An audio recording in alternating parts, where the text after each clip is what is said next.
Boa noite, gente. Muito obrigado pela presença, por estar aqui com a gente nessa noite fria. Meu nome é Afonso Borges, eu faço o projeto Sempre um Papo já há 28 anos. E já anuncio desde já a programação do projeto nas próximas semanas. No dia, Paula... 30. É combinado, viu, gente? Fala com a programação, Paula. Dia 30 de setembro, Luiz Vilela. Dia 14 de outubro, Evandro Afonso Ferreira. Dia 28 de outubro, Humberto Werneck. Aproveita e convida todo mundo para o Fliarachá. Ah, boa ideia também. Entre as muitas coisas que a gente faz pela vida, além de Sempre um Papo em Minas Gerais, Belo Horizonte, interior de Minas, enfim, um monte de cidade, a gente também realiza a 3ª edição do Festival Literário de Araxá, Fliarachá, que terá como estrela a nossa querida Mérita Priori, entre uma das convidadas. E o tema geral do Fliarachá é Leitura para um Mundo Melhor, com 42 convidados. Entra no site lá que vocês vão ver. Chama www.fliarachá.com.br. Bem, gente, hoje a gente tem a honra de fazer mais uma vez... Eu acho que eu lancei todos os seus livros, não foi, Mary? Lançamento de mais um livro da Mary. E para mim é uma coisa muito especial, porque além de autora e tudo, Mary é uma amiga... De vida inteira. Não é mesmo? Boa noite a todos. Um prazer enorme estar aqui novamente, né, Afonso? Acho que é o 4º ou 5º bate-papo que nós fazemos aqui. E o Afonso tem me trazido sorte. Sempre dá certo, a gente está sempre perguntando coisas interessantes, tentando responder coisas interessantes. Mary, então vamos para o seu livro. Queria que você falasse um pouquinho o que deu em você de mexer com o sobrenatural. Pois é, eu venho fazendo, e, aliás, tive a oportunidade de apresentar aqui, até reconheço algumas fisionomias, as biografias que andei fazendo sobre a história do Brasil. O Príncipe Maldito, a Condessa de Barral, Castelo de Papel, enfim, um passeio pela família imperial, um passeio um pouco olhando pelo buraco da fechadura da vida dessas figuras míticas que nos apaixonam, mas que nós conhecemos mal. Mas já há algum tempo que eu venho me interessando pelo tema do sobrenatural. Eu tenho um livro que eu lancei pela companhia há alguns anos atrás, chamado Os Esquecidos por Deus, que era uma história dos monstros, né, do nosso imaginário fantástico. Eu ia desde os monstros que são descobertos aqui no Brasil colonial até a história do vampiro, né, o grande vampiro. Quem o descobre? Um padre, o melhor amigo do Voltaire, o Abade Calmet, que tinha uma grande biblioteca. O Voltaire não tinha tanto livro quanto ele, frequentava muito a casa desse padre, e esse padre, então, vai investigar isso que ele chama de os mortos que mastigam. É fantástico, né? O primeiro nome dos vampiros é esse. E, ao mesmo tempo, eu acho que o tema das crenças está muito presente na nossa sociedade, viu, Afonso?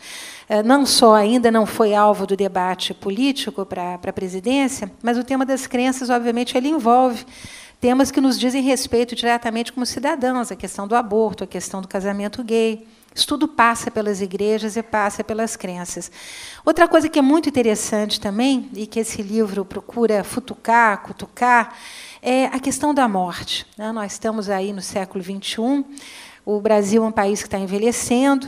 Na Europa, os velhos países, a gente já sabe, eles tratam de questões como eutanásia e morte assistida de maneira muito prática. Nós, aqui no Brasil, exatamente porque acreditamos, não tratamos disso. De maneira que eu acho que são perguntas que interpelam o historiador, que fazem o historiador se perguntar, bom, e aí, como será, como foi, né? E a minha primeira abordagem, então, foi de tentar olhar um pouquinho no passado, o que era a morte. Porque sempre tivemos vontade de saber o que há do outro lado, daí o título do livro, Do Outro Lado. A gente acende a televisão, tem séries, né, sobre os mortos que voltam, tem filmes de terror sobre criaturas que não morrem jamais. Nós temos séries americanas de artistas conhecidos que dizem ver fantasmas em casa, interpelá-los. Recentemente teve uma inglesa que se disse atacada por um fantasma que a atacou sexualmente. E agora, essa semana, aqui em São Paulo, nós estamos vendo realizar aí um festival de cinema num cemitério. Então, o que é interessante, e eu lembro sempre isso como historiadora que sou, é que, embora nós vivamos na modernidade, nós sejamos todos seres atuais, contemporâneos, né, com os nossos telefones celulares, com os nossos selfies, com os nossos computadores, nós temos também um lado arcaico, nós temos também alguma coisa que está lá atrás, né, e que não se desgruda da nossa pele. E uma dessas coisas, justamente, é essa possibilidade de acreditar. A palavra crença, e eu digo isso no livro, é um fóssil morfológico, quer dizer, ele significa muita coisa. Mas crença é sinônimo de confiança, é sinônimo de depositar fé em alguma coisa, é acreditar que nós estamos dando a nossa, o que há de melhor em nós, que é justamente essa coisa de acreditar, esperando que alguma coisa volte. E foi um pouco pensando na importância das crenças que eu comecei a olhar o que seria acreditar no século XIX. E acreditar no século XIX, por incrível que pareça, era acreditar mesmo, né?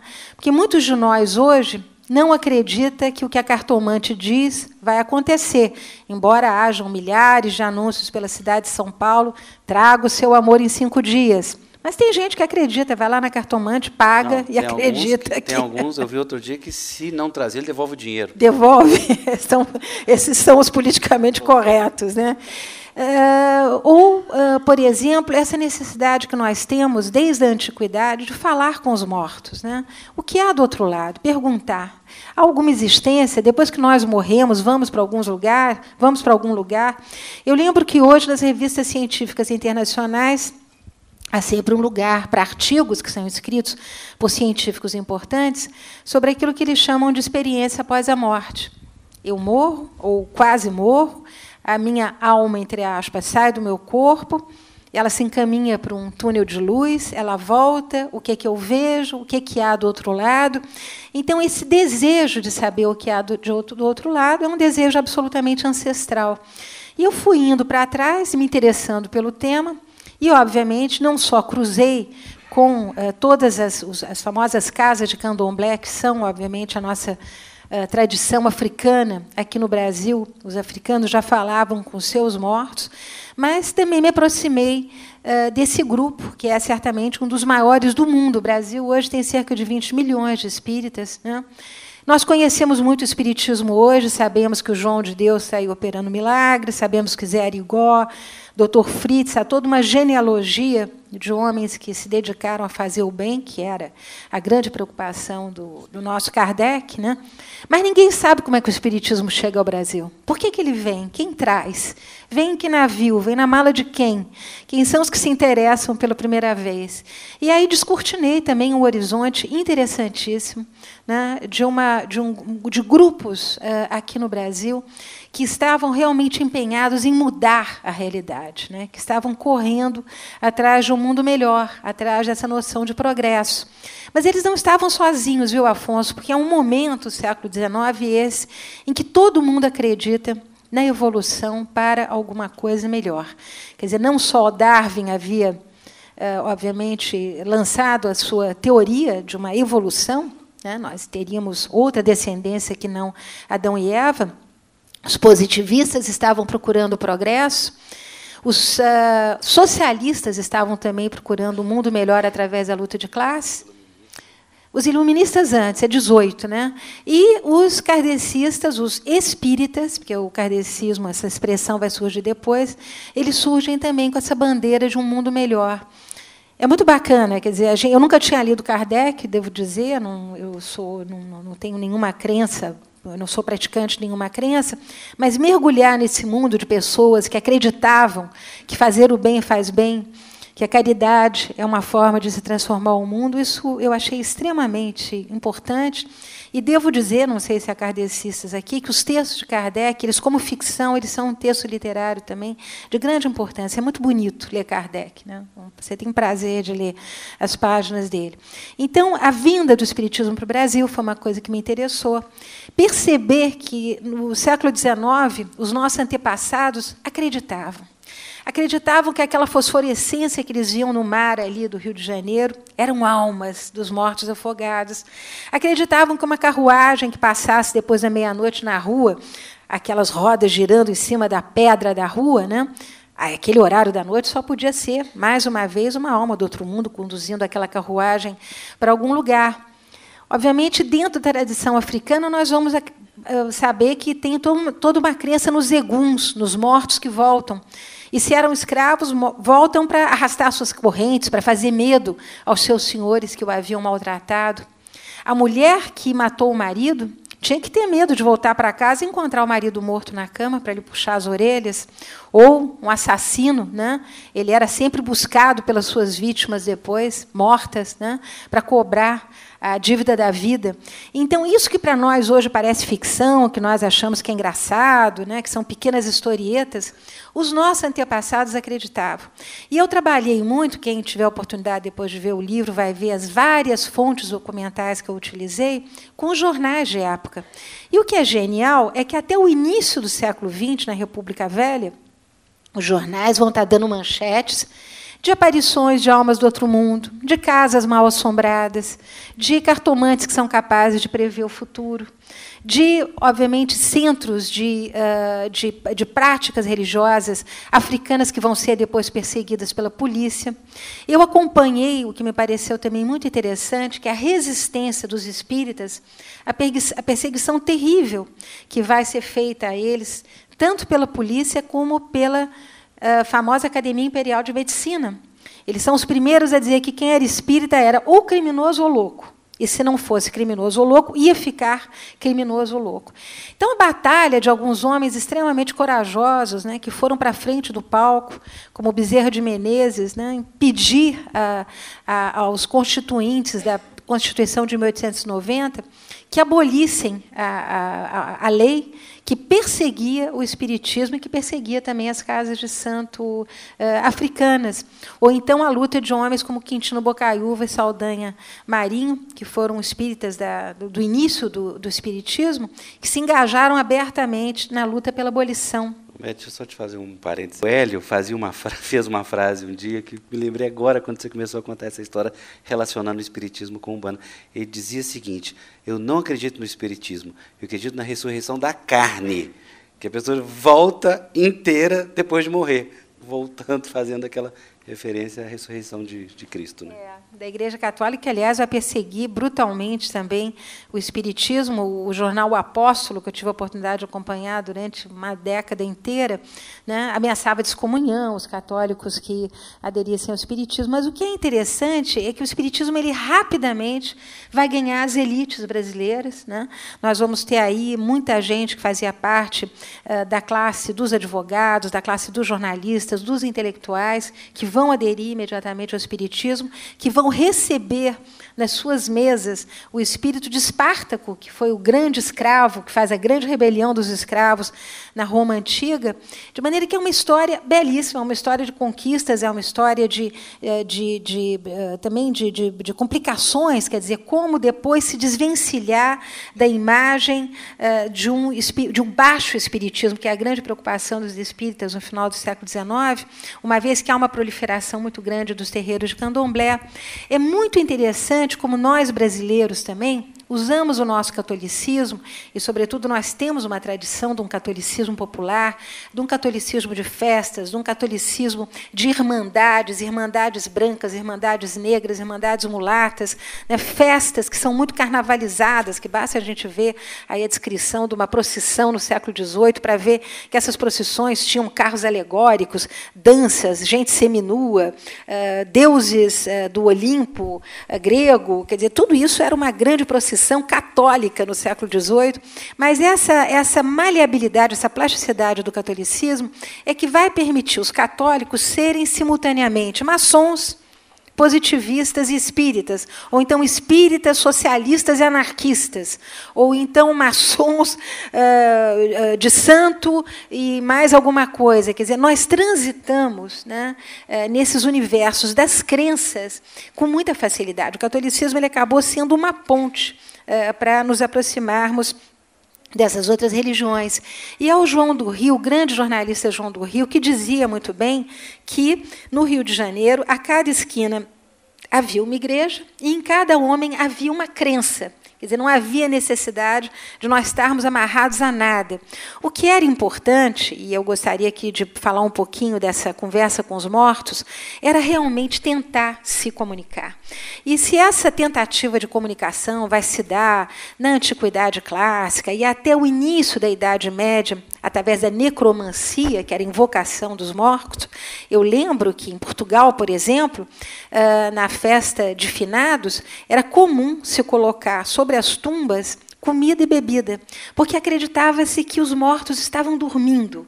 Eles não estavam definitivamente afastados de nós, dos seus familiares. Eles voltariam, eles estavam dormindo, e eles voltariam em um dado momento em que nós precisássemos deles.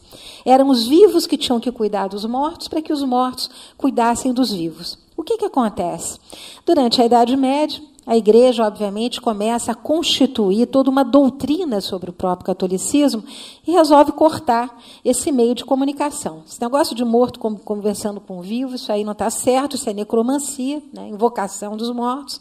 Nós vamos colocar mediadores para cuidar do problema dos vivos. E aí surgem os santos, os mais variados santos do panteão católico, inclusive as almas do purgatório, que passam a ser, você é mineiro, está cansado de ver aquelas caixinhas das alminhas do purgatório, elas passam a ser o intercessor entre a comunicação do vivo com o morto. A Igreja Católica quer cortar definitivamente essa ideia de que nós podemos ouvir o outro lado. Isso, obviamente, vai progredir, porque nós nunca desistimos de conversar com os mortos, até o século XVIII, momento em que acreditava-se que nós todos éramos cercados de fluidos energéticos e que esses fluidos energéticos, mediante o toque da mão, é o mesmerismo que surge, inclusive no momento dos iluministas, final do século XVIII, o mesmerismo, essa questão dos fluxos vitais e de toda a energia que cercaria o corpo, muito parecido com o healing hoje. Essa coisa da cura pela mão, da mão que encosta. Tudo bem, Ângelo? Isso também nós vamos ter nos dias de hoje. Enfim, esse mesmerismo vai ser uma ponte para aquilo que surge nos Estados Unidos e que eu digo que, muito antes do hambúrguer, do tênis e do jeans, foi o primeiro produto de exportação dos americanos para a Europa, que foi o espiritualismo americano.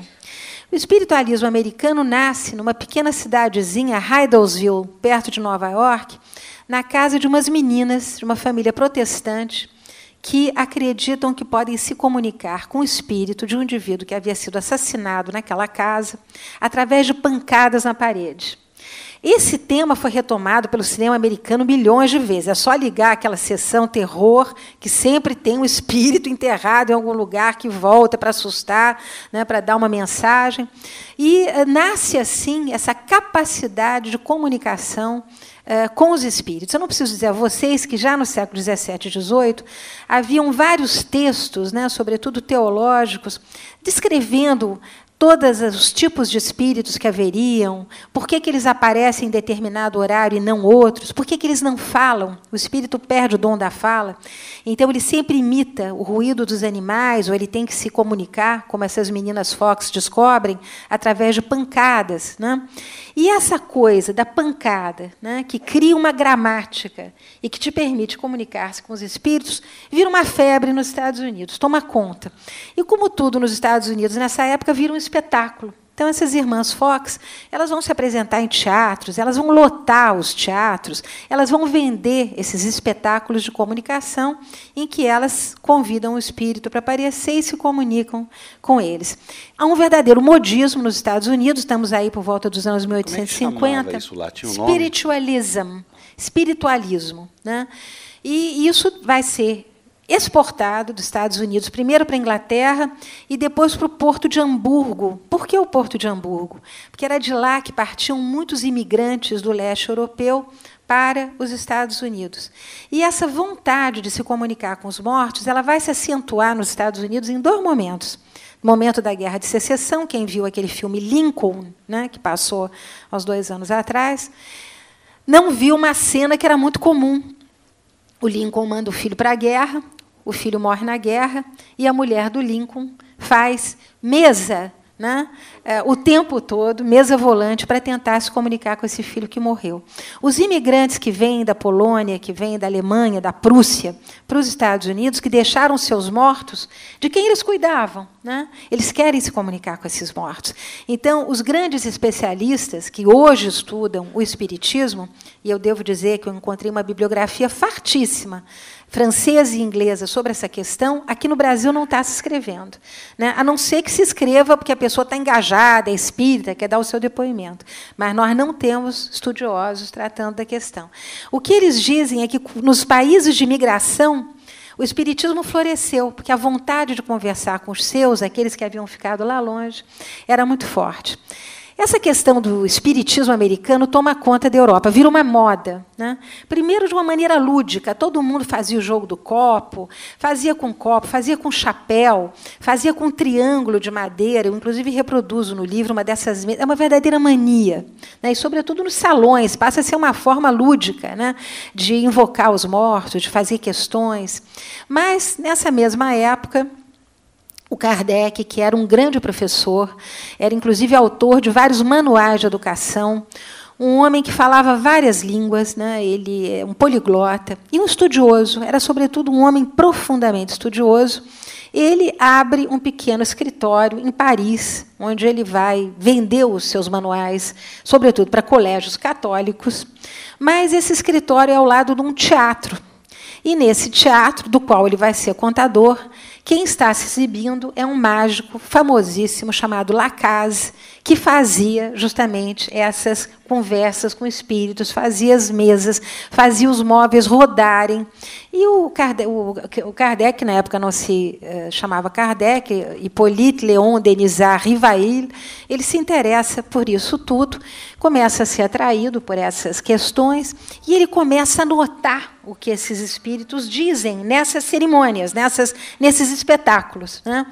E ele, gradativamente, durante 3 anos, vai se dedicando. Ele diz, inclusive, que a conversão dele foi muito lenta, e ele percebe que há uma relação muito grande entre todos os avanços da tecnologia. Gente, isso é interessantíssimo, da tecnologia no século XIX, invenção do telegrama, da telegrafia, invenção do telefone, invenção da eletricidade, formas de energia, raios. As pessoas podem se comunicar através de energia de raios. Ele diz, não, essa conversa com os mortos, ela é uma ciência. E nós temos que dispor de todos esses avanços tecnológicos para nos aproximarmos deles e ouvi-los melhor. E ouvir, sobretudo, as lições que eles têm para nos dar. E aí ele começa realmente a elaborar a grande teoria dele, são vários livros, né? Um sucesso imediato. Kardec é imediatamente lido, apropriado pelas mais diferentes classes sociais. E, 3 anos depois, o espiritismo já está aqui no Brasil. O primeiro grupo, né, que vai se interessar por espiritismo é um grupo no Rio de Janeiro, constituído, obviamente, por imigrantes franceses que vêm fugindo da situação da França. Uns vêm porque Napoleão caiu, os outros vêm porque a restauração voltou, os outros vêm porque Napoleão III está no poder. Mas, enfim, nós temos um grupo importante de professores franceses, de editores franceses. E o maior dele, que era a Livraria Garnier, a livraria mais importante do Rio de Janeiro, uma espécie de avô da Academia Brasileira de Letras, porque lá na Garnier sentava todo mundo, o Tonel, o Coelho Neto, o Machado de Assis, o Nabuco, todo mundo ia na livraria todo dia, e o Garnier resolve, então, fazer a tradução das obras do Kardec. Imediatamente, as obras se esgotam, uma verdadeira paixão, né, dos brasileiros, dos cariocas, da corte imperial, pelas obras do Kardec, pelo espiritismo, e, simultaneamente, na Bahia, que é a terra dos orixás, né, portanto, um convívio muito grande com os eguns, com essa conversa dos mortos em outras línguas, nós vamos ver o aparecimento da primeira revista espírita no Brasil, que é o Eco do Além-Túmulo, e eu explico direitinho, quer dizer, como é que a tradução de uma série de textos importantes de Kardec, e o que é fantástico é que os espíritas baianos eles vão imediatamente adotar o espiritismo como uma ponta de lança na luta contra a escravidão e em favor do abolicionismo. Então, nós vamos surgir, junto com o Espiritismo na Bahia, essa luta pelo fim da escravidão, porque os espíritas entendem, né, que a escravidão é uma mancha, é um cancro, que é preciso acabar com isso, que o Brasil não caminharia para o progresso, né, nem para o desenvolvimento com a escravidão aqui. Eu descobri também uma coisa muito interessante. Uma das figuras mais importantes do Rio de Janeiro, que é o Barão de Santo Ângelo, que foi professor, o nosso Araújo Porto Alegre, foi professor de Dom Pedro II, ele é mandado como cônsul para Hamburgo. E, em 1867, né, ele começa a participar dessas mesas volantes, torna-se espírita, ele é, aliás, um dos introdutores da homeopatia no Brasil. Tem muita coisa para contar, viu, Afonso? Ele vai para uma mesa dessas, e o espírito que baixa na mesa avisa Dom Pedro II. Estamos em 1867, a abolição só veio em 88. Se não houvesse abolição, o Império ia cair. E o Império caiu. O Império caiu um ano depois da abolição. E ele avisa Dom Pedro II, que, obviamente, ignora aquilo tudo. O que é muito interessante não é só o espiritismo, não é só a presença desses terreiros de candomblé. Eu mostro, inclusive, esses terreiros são importantíssimos. Já há uma formação dos chamados papais dos terreiros na África. Os grandes chefes de terreiros mandam seus filhos para a África estudar, mandam eles para o recôncavo baiano para estudar. E eu lembro a vocês que, numa sociedade de escravos e senhores, o que é genial é que o terreiro ele inverte completamente a ordem social. Quem manda no terreiro não é o senhor branco, é o escravo negro que manda no senhor branco. Então, é uma espécie de fratura dentro do sistema que é muito interessante. Muitos terreiros, muito bem frequentados por toda a aristocracia do Rio de Janeiro, por toda a corte. Há uma figura interessantíssima, em 1870, que é o Juca Rosa, que eu estudo, a beleza, um mulato lindo, alfaiate, né, que havia herdado da sua mãe toda uma sabença sobre essa comunicação com os espíritos. E o terreiro do Juca Rosa é a mania do Rio de Janeiro. Uma mania que atrai, sobretudo, as iaiás brancas, né, que vão lá perguntar para o Juca Rosa se elas vão casar, se vão arranjar marido, se o marido vai ganhar dinheiro, como é que vai ser. E o que acontece? Elas se envolvem com o Juca Rosa. O Juca Rosa é o grande conquistador dos terreiros. E é muito interessante a história dele, que eu conto, né, porque não só ele atrai toda a burguesia do Rio de Janeiro, atrai as mulheres, e depois ele é processado. Como ele tem o amparo total da burguesia do Rio de Janeiro, ele não é processado nem por sedução e nem por curandeirismo. Ele é processado por estelionato. Tem uma estelionato porque ele recebia dinheiro para fazer os trabalhos de amarração e outros trabalhos, exatamente como está aí nos postos de São Paulo, né? E depois ele é, obviamente, liberado depois de 4 ou 5 anos, uma figura importantíssima também. E só para terminar, porque eu acho que o assunto é muito interessante, finalmente foi isso que me levou a estudar a questão do sobrenatural. O Rio de Janeiro era também uma cidade de vampiros, ninguém sabia isso. Uma cidade de rituais satânicos, né? Paredes lambuzadas de sangue, mulheres peladas gritando, demônios se apossando de vários presentes nessas bacanais. O Rio de Janeiro era também uma cidade, né, de ritos em que Satã, mas não Satã lá, o nosso diabinho conhecido com 2 chifrinhos, não, nada disso. Satã era uma figura chiquérrima, de cartola preta, capa, sedutor, quer dizer, é um novo Satã completamente byroniano, completamente romântico, esse que aparece nessas bacanais do século XIX. E nós vamos ver também, já no final do século XIX, uma coisa fantástica, que é o casamento da anarquia e do socialismo com o espiritismo ou com os rituais africanos. Quer dizer, o Brasil sempre foi uma esquina de crenças, né, e daí a importância da gente estudar tudo isso. E, como diz muito bem o nosso querido... a última frase aqui, você quer ler para mim? É o Santo Inácio de Loyola, a última frase dele. Muito boa. Que é uma frase muito boa e que eu acho que é... Diz o seguinte, para quem acredita, nenhuma palavra é necessária. Para quem não acredita, nenhuma palavra é possível. Então, eu acho que essa frase é que me fez pensar nesse tema e me interessar por esse tema. Mary, só para tentar polemizar um pouquinho. Se você queria investigar o sobrenatural, por que você escolheu o espiritismo, dado o fato de que em todas as religiões existe o sobrenatural? O espiritismo apareceu, né? Quer dizer, a ideia, na verdade, eu sempre tive um público leitor de espíritas, né? E quando eu fazia as biografias, eu até agradeço a um grande espírita carioca, que é o Paulo Viola, que foi à minha casa várias vezes, mas quando eu fiz as biografias do Príncipe Maldito, da Barral, depois da Princesa Isabel, os espíritas iam, acabava-se um encontro como esse, tinha sempre um grupinho assim que me perguntava, ficavam assim no cantinho, depois todo mundo se despedia, eles iam para mim e perguntavam, mas você ouviu? Né? Eu talvez tenha ouvido, não sei, né? A gente não sabe, né? Mas eu fiquei muito interessada em escrever sobre o espiritismo, né? Mas a bibliografia que nós temos sobre o espiritismo, até desejo que esse livro anime, né, quem é espírita a fazer obras consistentes. Porque o que nós temos um trabalho maravilhoso que foi feito pelo Zeus Van Tuyl, que é uma espécie de lista telefônica dos espíritas brasileiros. Tem de tudo ali, mas não dá para você escrever um livro citando João, Maria, Moisés, Benedito, Cristina. Não dá, é muito nome, isso não dá um livro, né? E tem um autor espetacular que trabalhou a questão do espiritismo na literatura brasileira. Vamos pegar Machado, por exemplo. Machado tinha horror ao espiritismo, né? Ele caricaturiza o espiritismo. Por quê? Porque Machado nunca tratou da escravidão, ele nunca peitou o tema da escravidão, né? E ele tinha verdadeiro horror digamos, de tudo que fosse ritual africano, ritual de tradição africana. Ele se mantinha afastado e procura caricaturizar ao máximo a questão do espiritismo. Tudo isso eu aprendi lendo esse autor.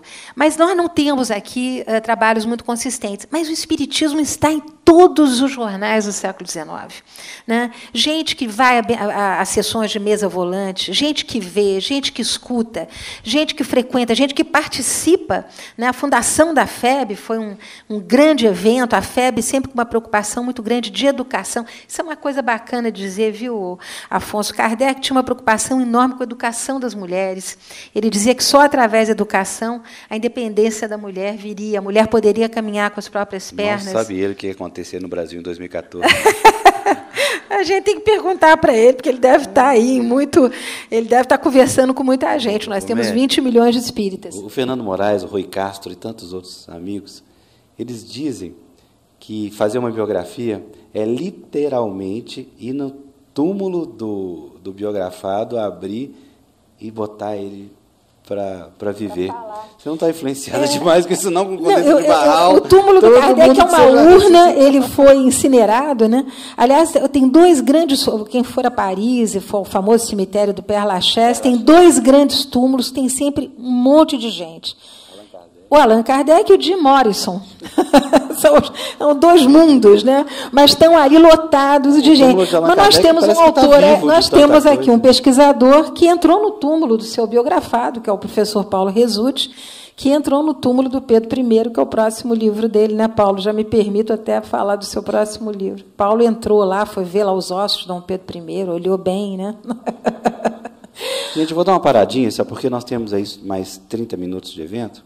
No dia que meu celular ligar, mais 20 minutos. Vamos passar para as perguntas, que devem ser muitas, e eu peço só um favor, que as perguntas sejam breves, para que dê mais tempo da gente fazer esse ping-pong nesses 20, 30 minutos que nós temos pela frente, tá? Vamos lá? Tem dois microfones, um ali e um aqui. Paulinha está aí atrás. Na frente. Paulinha, agradece, por favor, primeiro ao pessoal que veio aqui. Muito pessoal obrigado. Da Escola Celso Leite, levanta a mão, por favor. Aí, muito obrigada, gente, mais uma vez.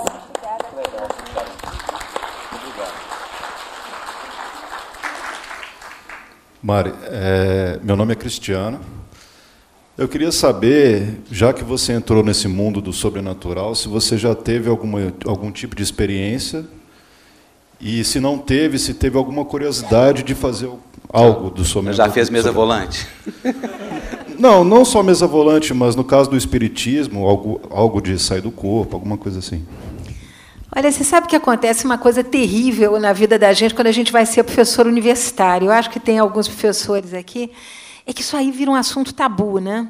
A universidade é o lugar da racionalidade. Aliás, o que eu mostro no livro o tempo todo é que o racional e o irracional estão sempre entrelaçados.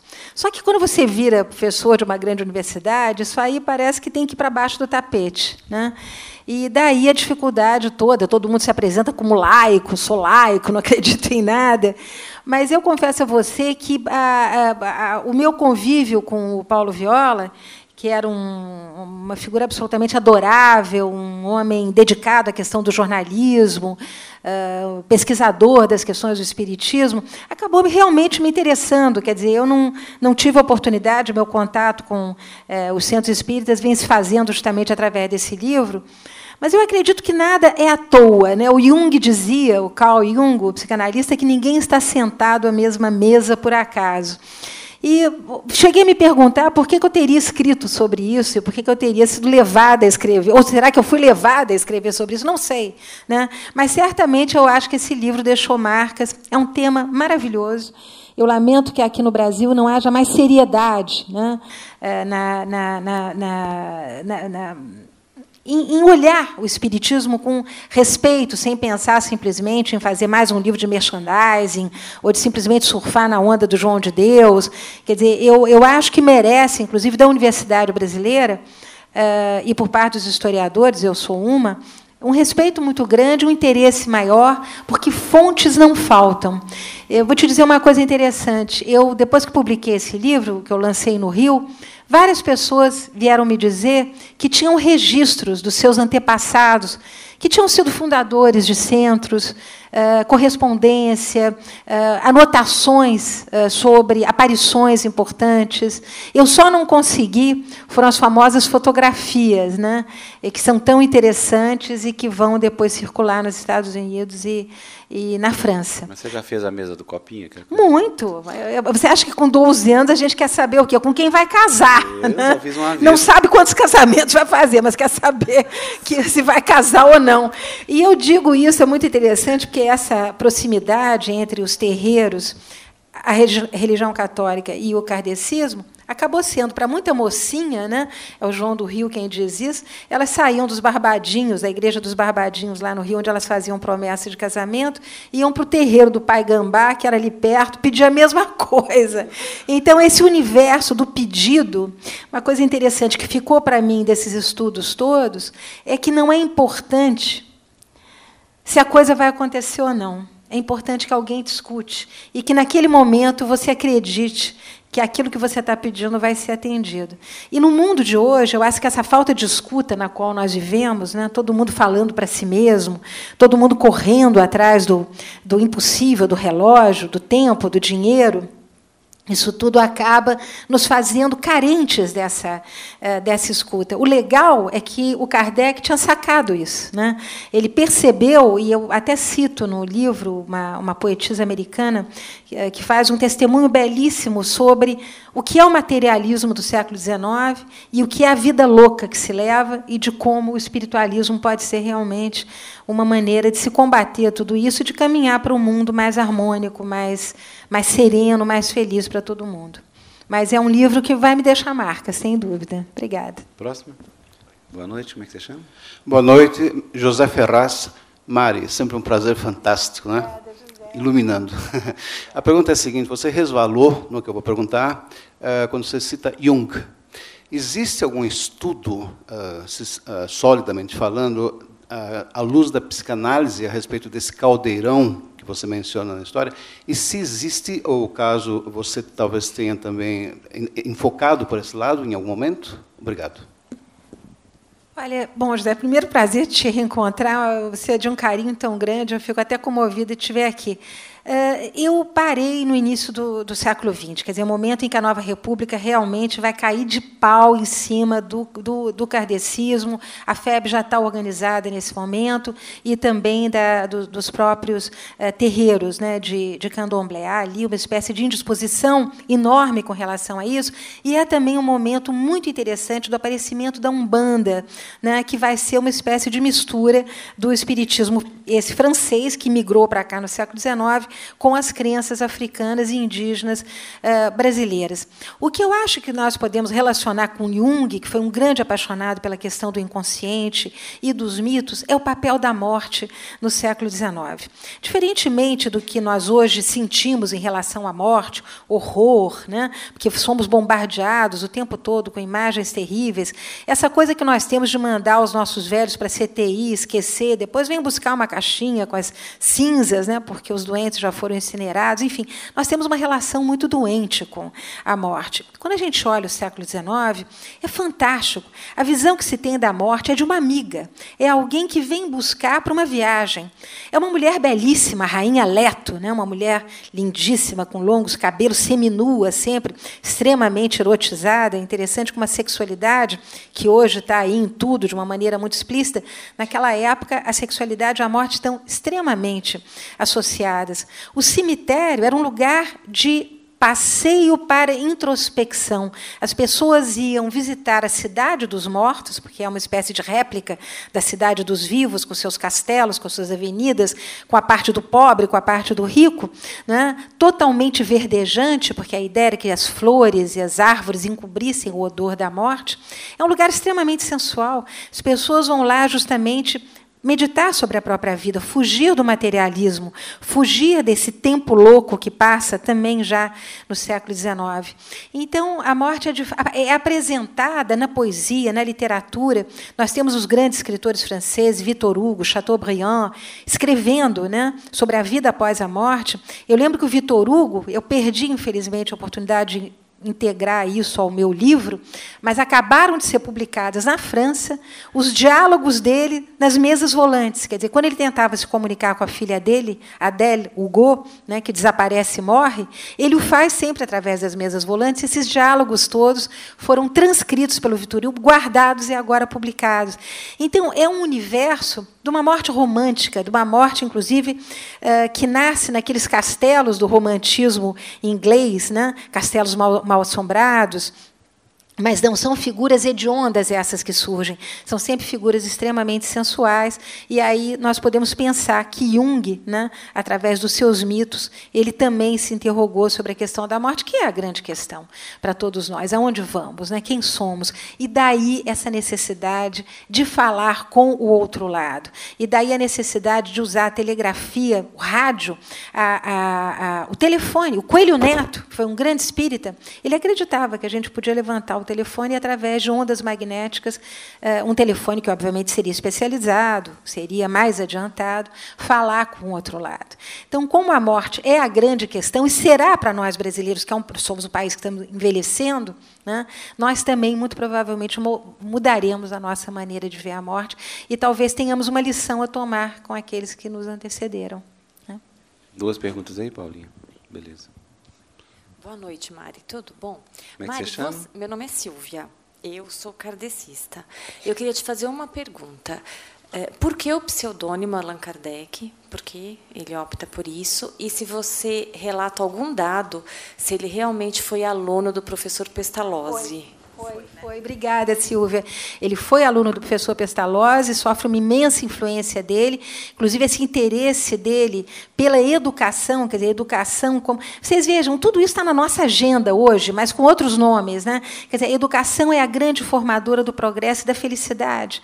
A educação leva a fazer a caridade, que é tão importante, fazer a caridade para Kardec. De onde vem esse pseudônimo Kardec? Esse é um momento, e o legal da história é que ela explica, né? Esse é um momento em que a França, através justamente das grandes reformas educacionais que começam com Napoleão III, que depois, na Primeira República, vão tomar uma grande envergadura, a França está interessada em olhar os seus antepassados. De onde viemos? Né? Somos todos gauleses. Quem conhece Asterix, essa história toda, é isso, né? É a Gália antiga. E nessa Gália antiga, os gauleses, por exemplo, eles tinham um desprezo enorme pela morte. Eles achavam que eles reencarnariam, né? Então, Kardec tem essa... Ele e o Flammarion, que é o astrônomo, o grande amigo dele, os dois, aqueles rituais todos gauleses, aquelas sacerdotisas de branco, com azevinho na cabeça, rituais rituais feitos também em determinados ciclos lunares ou das estações, isso tudo, nesse momento, está interessando a França, que está fazendo escavações arqueológicas, está buscando esse passado gaulês, e o nome Kardec é um nome gaulês, né, que ele diz ter recebido do seu anjo da guarda. Tá? E isso está na última... Viu, Silvia? Eu convido você a olhar a bibliografia do meu livro, porque os franceses, hoje, na Universidade Francesa, estão se interessando pela história do Espiritismo. Eles reconhecem que esse é um momento de inflexão fundamental.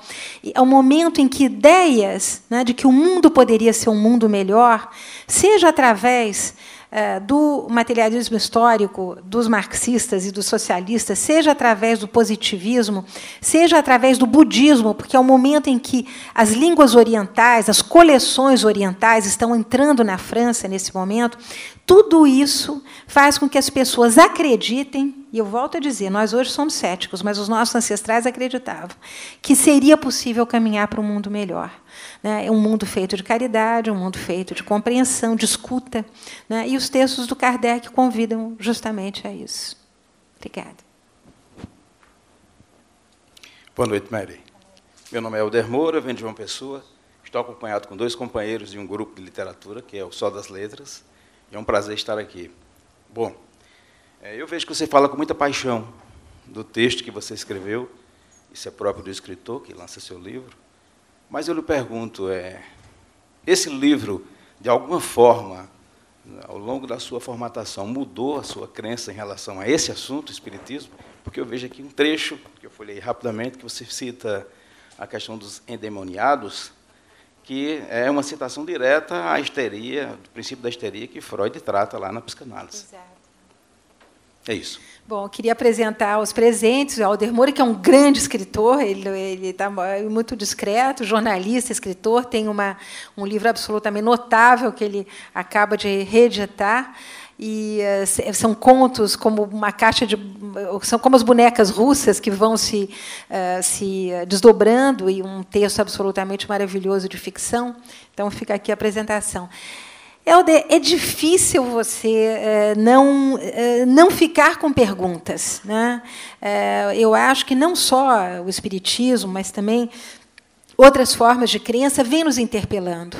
O que eu digo é que o século XXI, eu digo isso no final do livro, ele introduziu uma coisa que não existia antes, que é o supermercado do religioso, né?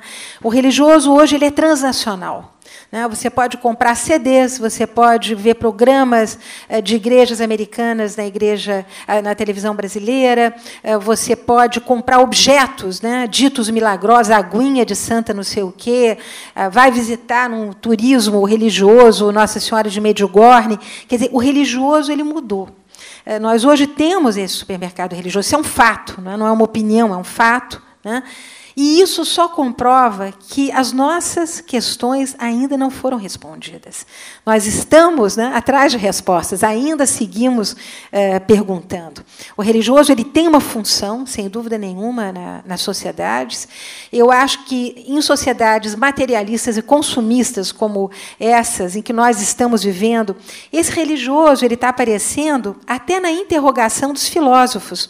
Eu lembro a vocês, e sei que aqui tem muitos leitores, que a grande questão da filosofia europeia foi, até bem pouco tempo, nos anos 90, a questão do individualismo. No início dos anos 2000, a questão da felicidade. Todo mundo tinha que ser feliz, todo mundo tinha que correr atrás da tal da felicidade. O tema hoje da filosofia, né, nas grandes escolas filosóficas, é a sobriedade, é a luta contra o consumo, né, que nós vemos aparecer agora na discussão política na forma de uma sociedade sustentável, uma sociedade engajada com a ecologia. Quer dizer, o tema ele vai mudando de nome, percebe, Helder? Mas a preocupação com a sobriedade está posta na nossa sociedade, que é uma preocupação que o Kardec já tem lá atrás. O espiritismo de Kardec tem essa preocupação, a luta contra o materialismo, né?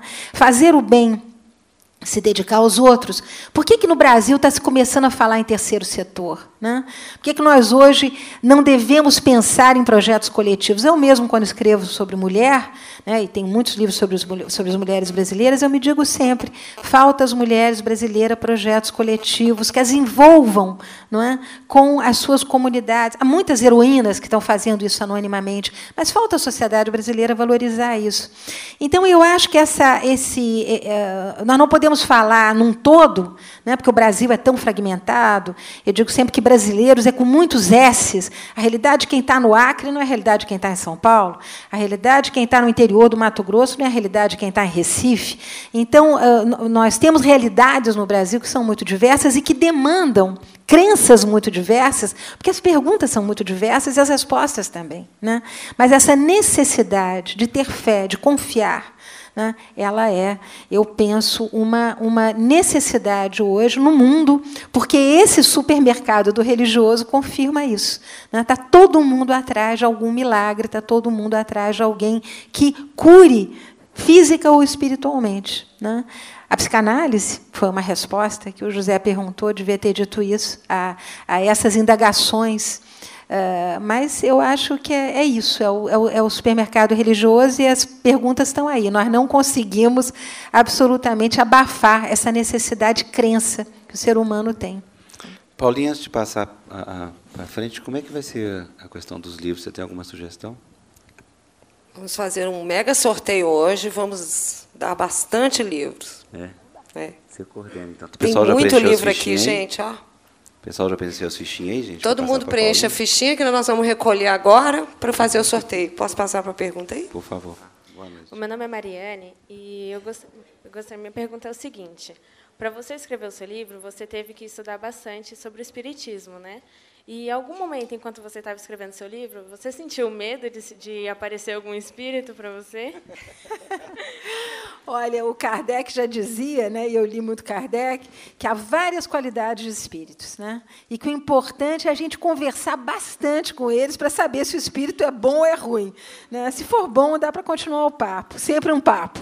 Então, se for ruim, a gente tinha que descartar. Mas é muito interessante, porque como Kardec tinha essa preocupação de fazer uma ciência da religião, ele chamava muita atenção para isso. Ele dizia, olha, os espíritos eles estão aí, né? Porque quando nós morremos, ele dá um nome para isso, perispírito, né? Ele continua, está solto, está aí no ar e tal. Mas a gente tem que ter cuidado para não ser enrolado por um perispírito mau caráter, chato. Né? Então, essa conversa contínua, e por isso é que ele dá tanta ênfase à questão da ciência.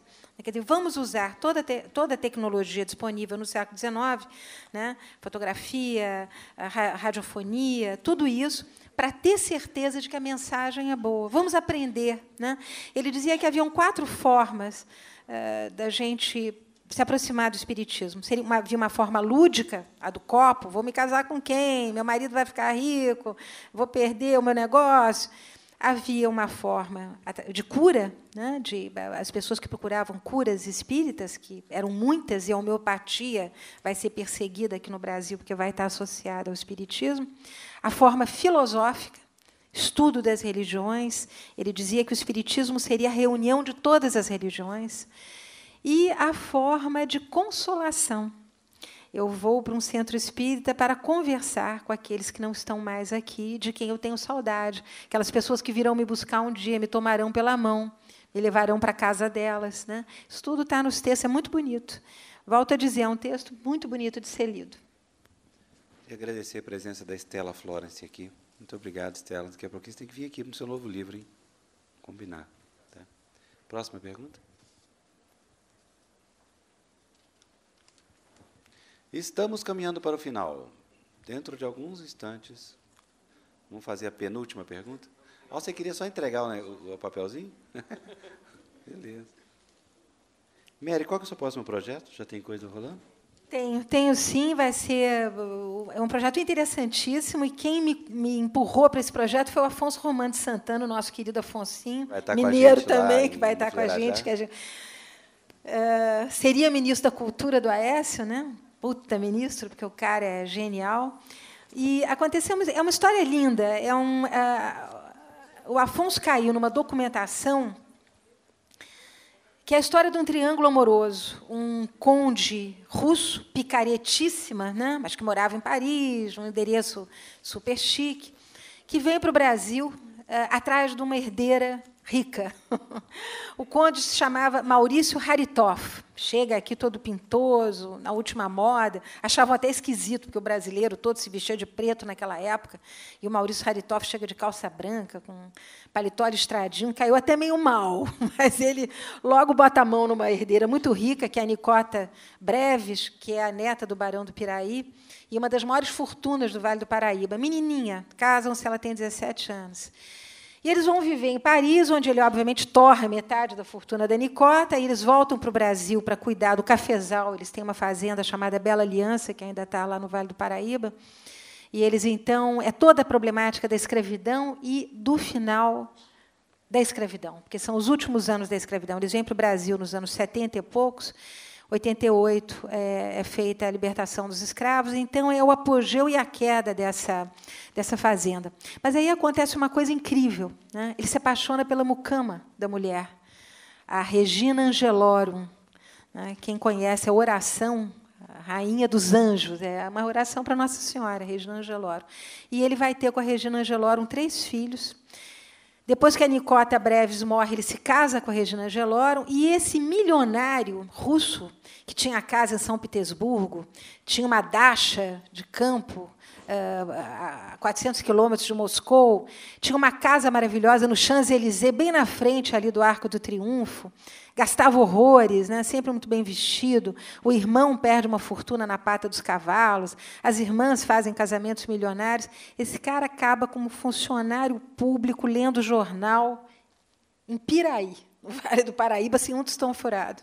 É uma história fantástica. A história do Brasil, mestiçagem, picaretagem, o estrangeiro que é sempre recebido como se fosse assim o máximo, né? Então, esse complexo de vira-lata. Não vou ter que inventar nada, mas vai ser um romance histórico.